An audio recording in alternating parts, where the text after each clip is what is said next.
இன்றைக்கி பார்த்திங்கன்னா ஒரு சின்ன அறுவடை பார்க்கலாங்க. எங்கள் வீட்டில் பூத்த பூவெல்லாம் தான் இன்றைக்கி பறிக்க போகிறோம். இன்றைக்கி பார்த்திங்கன்னா நாட்ரோஸ் செடியில் நிறைய பூ பூத்திருந்தது. இதெல்லாம் தான் நான் இன்றைக்கி அறுவடை பண்ணினேன். வாங்க வீடியோக்குள்ளே போகலாம். ஃபஸ்ட்டு பார்த்திங்கன்னா நான் கனகாமரம் பூ பறித்தேங்க. செடியில் பார்த்திங்கன்னா ஓரளவுக்கு நிறையாவே இருந்தது. ஒரு அரை முழம் அளவுக்கு பூத்திருந்தது. மொத்தமாக பார்த்திங்கன்னா இவ்வளோ பூ கிடச்சிது எனக்கு. யாருக்கெல்லாம் கனகாமரம் பிடிக்கும், 90 கிட்ஸுக்கெலாம் மோஸ்ட்லி பிடிக்கும்னு நினைக்கிறேன். அப்புறம் பார்த்திங்கன்னா இந்த நாட்ரோஸ் செடி பார்த்திங்கன்னா இன்றைக்கி 6 பூ பூத்திருந்ததுங்க. இதோட வாசனை வந்துட்டு சூப்பராக இருக்கும். நல்லா ஃப்ரெஷ்ஷாக பார்க்குறதுக்கே கலர்ஃபுல்லாக சூப்பராக இருந்தது. பாருங்கள் எப்படி இருக்குது அப்படின்னு சொல்லிட்டு எனக்கு வந்துட்டு ரொம்ப ரொம்ப சந்தோஷம். நம்ம 20 ரூபா கொடுத்தோம்னா இந்த பூ 20-30 பூ கிடைக்கும். ஆனால் நம்ம செடியிலே வந்ததுனால அவ்வளோ சந்தோஷம் பறிக்கிறப்ப. இதோட வாசனை பார்த்திங்கன்னா எனக்கு ரொம்ப ரொம்ப ரொம்ப பிடிக்கும். இன்றைக்கி பாருங்கள் எவ்வளோ அழகாக இருக்குல்ல இந்த 6 பூவும்.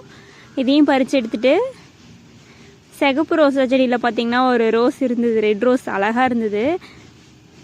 இந்த ரோஸ் பார்த்திங்கன்னா February 14 அன்றைக்கி இருந்ததுன்னா நான் ஒரு 100 ரூபா 50 ரூபான்னு விற்றுருவாங்கன்னு நினைக்கிறேன் மார்க்கெட்டில். அதுக்கப்புறம் பார்த்திங்கன்னா ஒரு குட்டியூண்டு எல்லோ ரோஸ் இருந்தது. இதுதாங்க இன்றைக்கான அறுவடை. இந்த வீடியோ பிடிச்சிருந்தா லைக் பண்ணுங்கள், நம்ம சேனல் அப்படியே ஃபாலோ பண்ணுங்கள். தேங்க்யூ ஃபார் வாட்சிங்.